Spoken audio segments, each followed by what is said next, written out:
Mr. Speaker. I can issue a report back to this House within 1 month on the amounts and whether he's been paid or not, and the enforcement mechanism. Thank you, Mr. Speaker. Sir. Senator Chute. Thank you very much, Honorable Speaker. Honorable Speaker, I'm really shocked to looking at the response from the CS. It is his evidence that this contractor, which is China Roads and Bridge Corporation, was given a notice. And that notice is on the issue of deficiency, noted on working hours, wages, and rest days. And 6 months later, he was given another letter to show cause. And on 15th January 2026, they had intent to prosecute that contractor. And we are in July now. What is the minister doing? Because it has taken over 2 years or 1.5 years and no action has been taken. And today, he is before this House telling us stories. And then on Monday, he's going to do the prosecutions or to recommend prosecutions. This is a joke. Please, Honorable Speaker, let him specify all those years, all those months, what was going on. I think this contractor he's doing most of the job now. He's doing Rironi Road, he's doing Bomas, he's the one doing Talanta Stadium, he's going to do even the airport. Kwani is he special? Why is he treating Kenyans like slaves? What is your question? The question is, why did it take this long to prosecute this person, this contractor? That's my question. Senator Wambua. Mr. Speaker, Senator Chute has taken words from my mouth, but I will just say this. Justice delayed is justice denied.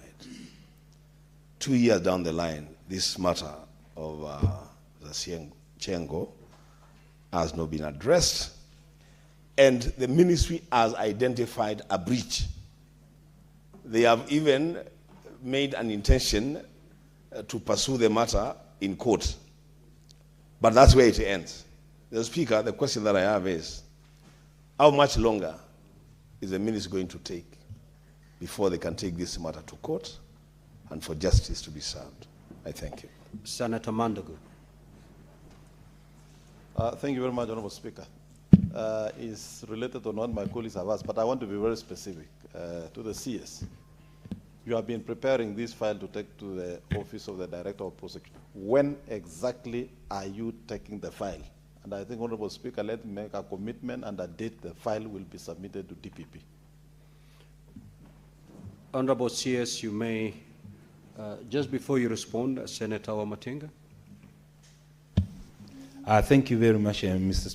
Speaker, for giving me the opportunity to ask the CS a question. Mr. CS, we've heard these incidences and accidents happening very often, especially in construction site. I was thinking that you would maybe take a minute to explain to the House the enforcement that you're putting in place, especially in the preventive measures, like wearing of the light clothing and ensuring that the workers who go to site are equipped should an accident happen, that they will not suffer severe injuries. Thank you. Senator Sigei. Thank you, Mr. Speaker. I would like to get from the Honorable CS whether he's got statistics of such high-level construction sites on the incidences that have occurred. We have just been given by Senator Manzo only 2 incidences, noting that we have the same contractor with the number of projects across, whether he has the statistics of such incidences as a ministry for purposes of following through the recommendations that they would make with such contractors on how they treat their workers.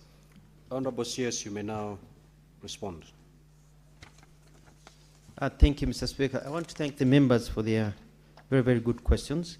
Just to point out that it's not been 2 years, just for clarity. The accident happened in December last year. It's been about 7 months. It's not 2 years since this accident happened, so we've been on top of things. The delay has been occasioned because whenever a death happens, it is not just a civil issue, it is a criminal issue. And so we've been working with the DCI to prepare a file so that this file can be used as part of the criminal part, because somebody died. So somebody was responsible for that death. That is why it has taken some time. But I have looked at the records, and as I said earlier on, Mr. Speaker, the file will be at DPP's office on Monday, and I'm going to push to ensure that the prosecution is done. So it's a very, very good question for the two honorable members. There's a very good question about enforcement being put into place to ensure that these things do not happen. As I pointed out just in cabinet, I presented a cabinet paper to strengthen the work of the Occupational and Health Hazards Department. And I'm giving notice to construction companies all over this country that just like they do in other countries, you go to Europe, you go to Australia, you go to South America, North America, you find that it's very clear. Construction sites have toilets, they have rest areas, they have clinics, they have things that cover the occupational health of individuals. And I have commissioned my team, and I was talking to them just last week, to go around the country investigating and raiding construction sites and shutting them down. Just for information, we just stopped a government project that was going on somewhere in northern Kenya as a result of them not complying to these services. So we are going to improve these services. We have now just empowered the ministry to be able to carry this out. On the other issue about statistics, good questions. I will be able to provide those statistics, Mr. Speaker, sir, with your indulgence. My team will prepare them this week, and I can provide them also next week around the same time. Thank you, Mr. Speaker, sir. Now we'll move to question number 038 by Senator Catherine Muma. Thank you, Honorable Speaker, for the opportunity to ask this question.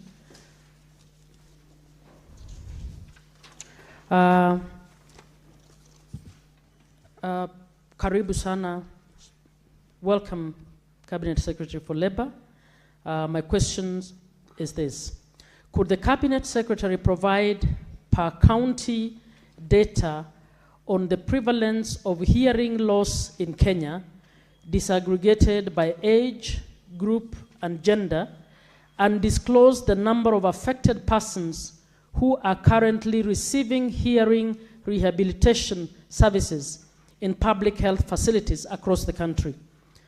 B, could the Cabinet Secretary outline the long-term strategies in place to enhance affordable access to assistive devices, including hearing aids, to persons living with hearing loss? Honorable CS, you may proceed to respond. Thank you again, Mr. Speaker. Thank you, Senator Catherine Muma, for this very, very, very good question. According to the Kenya National Bureau of Statistics data from the 2019 census, we had 153,381 persons identified as deaf or having significant hearing difficulty in Kenya, that is from the age of 5 years and above. The 2019 census captured functional hearing difficulties, that is difficulty in performing tasks, rather than just clinical diagnosis. As a result, these numbers reflect self-reported challenges in hearing rather than clinical registry of hearing loss prevalence. Regarding the number of affected persons who are currently receiving hearing rehabilitation services in the public health facilities across the country, I'd like to clarify that this information falls primarily under the mandate of the Ministry of Health. But as one government, we wrote to the Ministry of Health, and as you can imagine, there's so many health facilities, to the clinic, to the dispensary.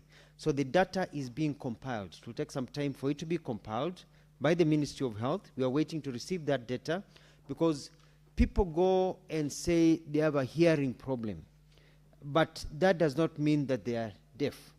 They may have a hearing problem maybe because they have a flu or they caught an infection, which after it clears, the hearing problem ceases to be. So for them to really to be said to be deaf or hard of hearing, it has to undergo a full clinical process. I would like to clarify that this information, I've already said, as the lead agency for ear and hearing care, EHC in Kenya, The Ministry of Health maintains the clinical data, diagnostic registries, and records of patients receiving rehabilitative treatment within public health facilities. So when we get that information from the ministry, we'll bring it here. If the ministry is not able to provide that answer, I would also request this House, with your powers, to also request the Ministry of Health to provide such data so that we can have that information clearly for the country, as requested by Senator Catherine Muma. On the second question about long-term strategies, the Ministry, through the National Council for Persons with Disabilities, has developed a number of strategies to enhance affordable access to assistive devices and technologies as follows. We have created a partnership, and let me say, first of all, the ministry has been very heavily underfunded. I was with my PS here, Bwana Motari, very, very good Principal Secretary, and we've been talking about the things we'd like to do, especially for our people who are disabled, but the cash is not there. The money is always underfunded. We have created partnerships with key stakeholders and players in assistive technologies to provide assistive devices. These include APDK, Hope Mobility Kenya, and Bethany Kids, and at AT scale. We have developed a catalog of assistive devices to be tax exempt during importation, hence reducing their cost. And we are lobbying for the inclusion of more assistive devices and technologies in the list of items to be covered by the social health insurance. I submit, Mr. Speaker. Senator Catherine Muma, do you have any supplementary question? Yes, Your Honor. You may proceed. Speaker. You may proceed. Honorable Speaker and Senators, the response by the CS exposes clearly the fact that the government is not working as one. Honorable Speaker, I'm disappointed that the CS in charge of taking care of needs of persons with disability does not have data in respect of a category of persons with disability. In fact, he's throwing away and saying that the responsibility belongs to the Ministry of Health, and telling us that he has asked the Ministry of Health to give him this data, and if the Ministry of Health does not give that data, that we as Senate should assist him to get that data. A very clear show that Article 10, in respect of including persons with hearing disabilities, is not being implemented in this ministry. And that calls to question, what tools, CS, do you have to actually assist you to plan for categories of interest groups that you're in charge of? Clearly, from that answer, you don't seem to have any such tools. In the second one, the CS has given a vague answer about not having adequate budget and trying to partner with key players whom he does not mention. And again, showing clearly that the government of Kenya, as the primary duty bearer to these persons with a disability, is clearly not recognizing this role. So I would want to know, who is it, Honorable CS, do you hope will create a budget, and where, in order for the needs of persons with hearing disabilities to be included as equal Kenyans, requiring to access services, whether of SHA or of these devices, as other Kenyans, as obligated under Article 10 of the Constitution of Kenya? Senator Mbugua. Thank you, Mr. Speaker. Mr. CS, according to the World Health Organization, 40% of hearing loss is preventable with early detection. What specific programs is the government implementing to help these people so that we can save the 40%? Thank you. Senator Manzo. Yes, Mr. Speaker, the hearings problem in Kenya is caused from work sites, either construction sites or construction of dams where they do blasting, like it happened in Twake Dam, or, Mr. Speaker, accidentally when a rocket ring fell in Makwiny, Mboni constituency, and they caused a huge bang, Mr. Speaker, whereby out of that, which is also a part of the government to follow up, hearing problems ensued. So I want to ask specifically in relation to labor and construction sites, and also in the matatu sector, you know, those who work in loud places. What are they doing as a ministry under the labor sector to make sure that they have that data and they prevent these people from stopping, you know, from having permanent disability of hearing? Because I believe that should be his work and his ministry. I thank you, Mr. Speaker. Senator Chuter. Thank you, Honorable Speaker. I want to refer the CS. Yes, I agree with him. These issues are mainly on health issues. But then there is an answer he has given on question B of Senator Muma, Roman 2. The CS talked about lobbying or requesting for tax exemption during importation. And those are the things that are creating a lot of problems for people with disability. And I wanted to ask the CS if he has requested for it, if he has any evidence, whether in the written form or any correspondence, and then has the exemption been accepted? If he has communicated, if he has evidence, and if he has, through asking for exemption, if it has been accepted and has been agreed by KRA. Thank you very much. Senator Wambua. Mr. Speaker, my question stems from the frustration expressed by Senator Muma on the manner in which this response has come to us. And mine will just be a very simple and direct question.